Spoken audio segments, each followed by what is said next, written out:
Moji drahí, chcem sa vám prihovoriť v tomto takom veľmi nezvyčajnom čase,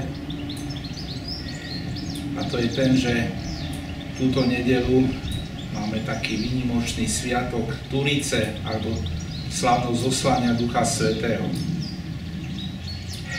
My, ktorí sme kresťania, veriaci ľudia, vieme, že do tohto momentu, čiže pred vyliatím Ducha Svätého spred 2000 rokov, keď apoštoli boli ustráchaní, zatvorení, báli sa.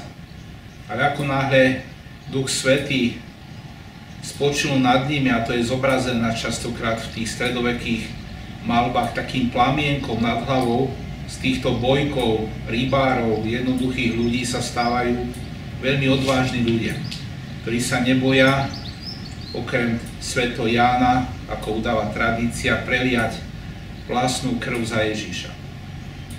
Nie každý z nás má takú milosť, že by položiť život pre vieru za Krista, ale tiež sme všetci pod tlakom strachu, obavy z budúcnosti, vojen, chorôb, depresí, čiže neopodstatného strachu z budúcich vecí, a tak naozaj každý z nás potrebuje túto milosť hora, milosť Ducha Svätého. A že sa to naozaj netýka len nás, veriacich ľudí, vám úprimne a s plnou vážnosťou chcem povedať, že aj Duch Svätý, tá hybná sila cirkvi, chce nás viesť aj v tom každodennom živote, dokonca v našich podujatiach pracovných, dokonca koníčkoch.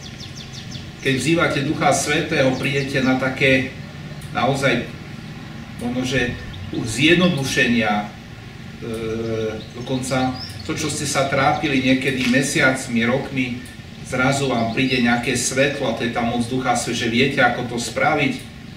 Tak sa mi to aj stalo, že som niekedy nevedel opraviť, zrealizovať nejakú vec a som prosil Ducha Svätého a samozrejme tiež jeho nevestu, Pannu Máriu, ktorá je nevestou Ducha Svätého, a skutočne prišlo to svetlo, prišiel ten dar rozpoznať, čiže to nie je len pre nejakých svatúškárov, pre každého z nás.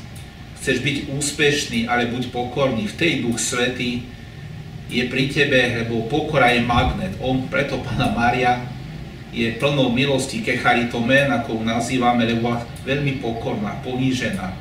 Čiže omilostený, Bohom obdarený človek je častokrát veľmi skromný a pokorný. A táto cnosť nech nás prevádza, nech nás vedie. K tomu môjmu čudu som tam dal pár videjek. Samozrejme pracujem nad tým, nad vylepšeniam. V najbližšom čase opäť dám nejaké video, hlavne z prírody, aj k tomuto sviatku zoslania Ducha Svätého. Ďakujem pekne.